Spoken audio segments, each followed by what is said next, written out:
आज शिक्षा विभाग की समीक्षा बैठक थी जिसकी अध्यक्षता माननीय मुख्यमंत्री श्री नीतीश कुमार जी कर रहे थे, जिसमें आप लोगों ने देखा कि उन्होंने किस तरह से अपने ट्विटर हैंडल पे और इसके बाद तेजस्वी यादव ने भी अपने ट्विटर हैंडल पे कहा कि बिहार में जितने भी शिक्षकों के खाली पद हैं उसको जल्द से जल्द भरा जाए। और इसके बाद जो है जब हम लोगों ने ये अपडेट सुना, हम लोग जो है सचिवालय गए। सचिवालय में जाने के बाद ही हम लोगों को जो है गेट से ही हम लोग देखे और शिक्षा मंत्री प्रोफेसर चंद्रशेखर जी वहाँ से निकल रहे हैं। ऐसे में हम लोग उनसे मिले और मिल कर के पूछे कि सर हम लोगों का 7वां चरण का विज्ञापन कब तक आएगा।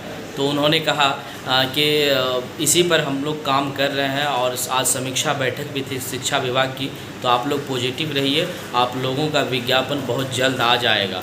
और उन्होंने ये भी कहा कि आप लोग जो है मोदी जी से भी नौकरी मांगिए। हम लोग बोले कि सर उनसे तो आप नाउम्मीद हो गए हैं, आपको हम वोट दिए हैं, अभी आपसे उम्मीद है और ये हमारी मांग जो है केंद्र सरकार से नहीं है, ये हमारी मांग जो है राज्य सरकार से है, तो आप जो है इसको सुनने का काम करें। उतने में ही जो है वो गाड़ी बढ़ा के आगे से चले गए।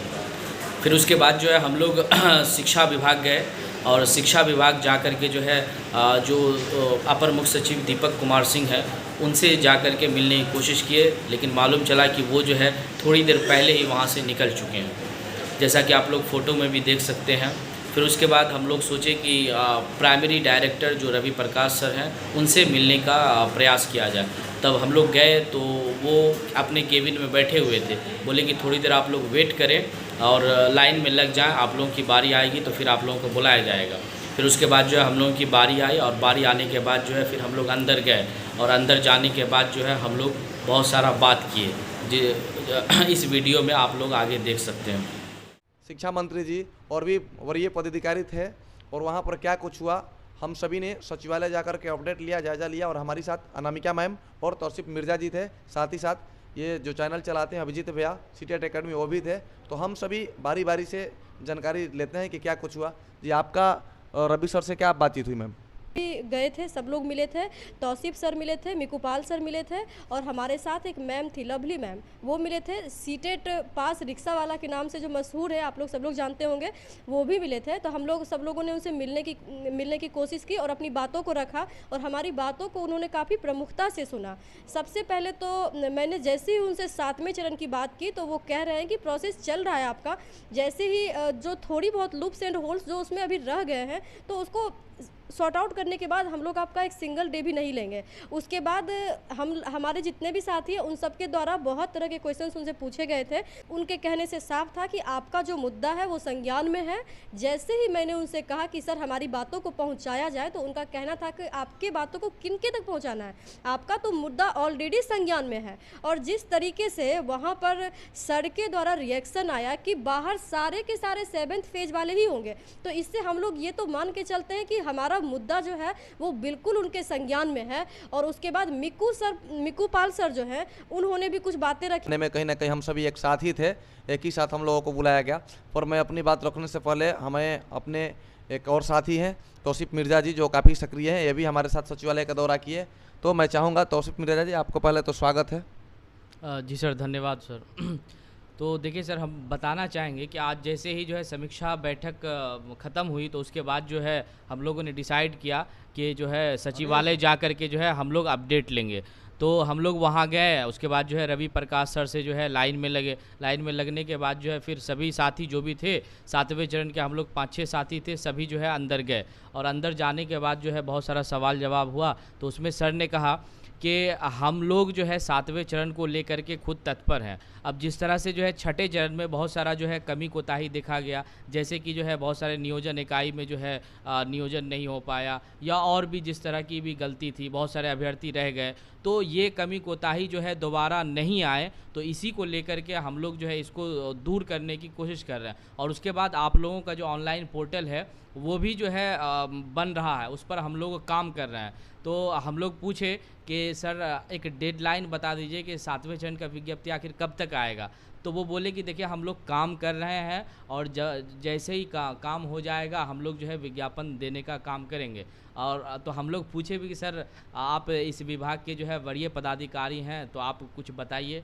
तो उन्होंने कहा कि देखिए हम वरीय पदाधिकारी नहीं, हमसे ऊपर भी है, यानी कि हमसे ऊपर जो सरकार है तो उसके हाथ में समझिए कि बहुत कुछ है, तो वो बचने से थोड़ा मतलब बताने से वो थोड़ा सा बचे कि जो है डायरेक्टली हम नहीं हैं, हमसे ऊपर जो मंत्री हैं, शिक्षा मंत्री हैं या माननीय मुख्यमंत्री हैं, उप मुख्यमंत्री जी हैं, तो वो जो है इस काम को जो है और प्रमुखता से करेंगे। तो बाकी जो है इसके बाद मिक्कू पाल जी भी बहुत सारे सवाल जवाब किए सर से, तो जी बहुत बहुत धन्यवाद। अब मैं अपनी बात यहाँ पर रखना चाह रहा हूँ कि हमने सर से मात्र 2-3 सवाल पूछा कि सर क्या लगता है आपके अनुभव अनुसार कब तक 7वीं चरण की बहाली आ सकती है, मेरा पहला सवाल था। दूसरा सवाल कि सर एक डेडलाइंस निर्धारित कीजिए कि कब तक आ सकता है, और तीसरा ये था कि सर क्या इसमें दिसंबर सीटेट भी शामिल हो सकता है क्या। ये मेरा 3 सवाल था उनसे, और 3 सवाल के जवाब उन्होंने प्रमुखता से देते हुए बोले कि आज का समीक्षक बैठक जो हुआ है, समीक्षक बैठक में ये सारी चीज़ों को मैं नहीं बता सकता हूँ कि क्या हुआ क्या नहीं, पर यकीनन पॉजिटिव ही आप लोगों के लिए बहुत जल्द जो कुछ होने वाला है आप लोगों का सामने आएगा। तो इस पर कुछ उन्होंने खुल करके अपनी बात नहीं रखे, लेकिन कुल मिला करके हमें लगता है ऐसा कि 2 या 4 दिन में पहले नियमावली पर मुहर लगेगी और नियमावली के बाद समीक्षा बैठक की जो रिक्तियाँ है वो सामने आप लोगों के बीच आएगी। मुख्य सिद्धांत था कि अपर मुख्य सचिव दीपक कुमार सिंह से मिलना, चूँकि बैठक में वही शामिल थे और जो क्या बैठक में हो पाया वही स्पष्ट रूप से जानकारी दे पाएंगे। लेकिन जैसे ही हम लोग वहाँ गए तो अपर मुख्य सचिव नहीं थे, ये तो स्पष्ट था। तो रवि प्रकाश सर से तो औपचारिक मुलाकात हुई, हालांकि पॉजिटिव बात हम लोग के भागवत शिक्षा मंत्री भी वहाँ पर मिल गए हम लोग को। अनामिका मैम ने स्पष्ट रूप से मिलने का काम किया, क्या बातें हो पाई सर? सर मेरे साथ सर भी थे, इन्होंने भी इन्होंने ही पहले कहा कि मैम शिक्षा मंत्री जी हैं, तो हम लोगों ने भाग करके सोचा कि उनसे मुलाकात कर लेते हैं, क्योंकि उनसे मिलना बहुत टफ टास्क होता है। लेकिन आज ये मतलब कोई इंसिडेंट सोचिए कि हम लोग जैसे ही गए वो निकल रहे थे, तो जैसे ही उनके पास गए तो मैंने उनसे बोला कि सर हम लोग 7th फेज़ प्राइमरी नोटिफिकेशन के लिए, आपको तो पता होगा कि हम लोग कंटिन्यू प्रोटेस्ट कर रहे हैं और अप्रॉक्स 3 साल से वेट कर रहे हैं, तो सर कब तक हमारा जो ये संघर्ष है ये कब तक ख़त्म होगा, आपके हाथ में है। तो उन्होंने कहा कि आप ही लोग का काम कर रहे हैं, ऐसा नहीं है कि हम मतलब इस पे नहीं कर रहे हैं, आप ही लोग का काम कर रहे हैं। लेकिन मैंने उनसे फिर भी पूछा कि सर वो तो ठीक है, लेकिन जब कुछ भी चीज़ का मतलब आप ये समझ लीजिए ना कि प्रतीक्षा हद से ज़्यादा हो जाता है तो मिलने का खुशी नहीं रह पाता है। तो इस पे सर ने कहा कि सर कुछ समय लग रहे हैं, लेकिन आप निश्चिंत रहिए कि हम आप ही लोग का काम कर रहे हैं। उसके बाद हमारे साथ ये सर भी थे, सर ने भी एक बात अपनी रखी थी, वो सर खुद बताएंगे। सर ने ये रखे थे सर। जी सर, हम और अनामिका मैम उसके बाद जो एक और अभ्यर्थी थे तो वो मिलने का काम किए, तो शिक्षा मंत्री जी जो है वो हम लोग को जो है पॉजिटिव ही नज़र आए। और उसके बाद जो है मैडम ने सवाल किया कि सर जो है बताइए कब तक आएगा, तो वो सर भी बोले कि जो है काम देखिए आप लोगों का ही हो रहा है और आप लोग निश्चिंत रहें, आप लोगों का बैठक भी हुआ है। और उसके बाद सर थोड़ा सा जो है ये भी बात बोले कि जो है आप लोग जो है मोदी जी से जो है रोज़गार मांगने का काम नहीं करते हैं, तो हम लोग जो है बोले भी कि सर आपसे उम्मीद है, क्योंकि जो है मोदी जी जो उससे हम लोग नाउम्मीद हो गए हैं, इसी वजह से जो है हम लोग जो है आपसे उम्मीद किए हुए हैं, तो आप जो है हम लोगों का जो है काम करें आगे। यानी सीधे तौर पर वही 16 करोड़ वाला बयान देते हुए नजर आए। उन्होंने बोला जैसे ही उनसे मतलब मैंने सवाल किया कि सर हमारा जो 7th फेज़ का नोटिफिकेशन है ये मांग हमारी बिहार गवर्नमेंट से है, तो इसके लिए हम लोग मोदी जी से नहीं मांग सकते हैं, और जिस डिपार्टमेंट में हमें रिक्वायरमेंट होगी हम लोग उस डिपार्टमेंट की मांग करेंगे। लेकिन सर 7th फेज़ की जो मांग है ये बिहार गवर्नमेंट की है, तो इसके लिए तो सर हम आप ही से मांग करेंगे। उसके बाद मैंने उनको अपना मांग पत्र सौंपा और वो हमारा मांग पत्र वो देखे, प्रमुखता से देखे, और उसके बाद सर वो चले गए वहाँ। यानी कि कुल मिला के समझे कि जो हम लोग पूर्व में आंदोलन किए हैं या 1 अगस्त से जो आंदोलन हो रहा है, सभी आंदोलन का पूरा प्रभाव पड़ा है।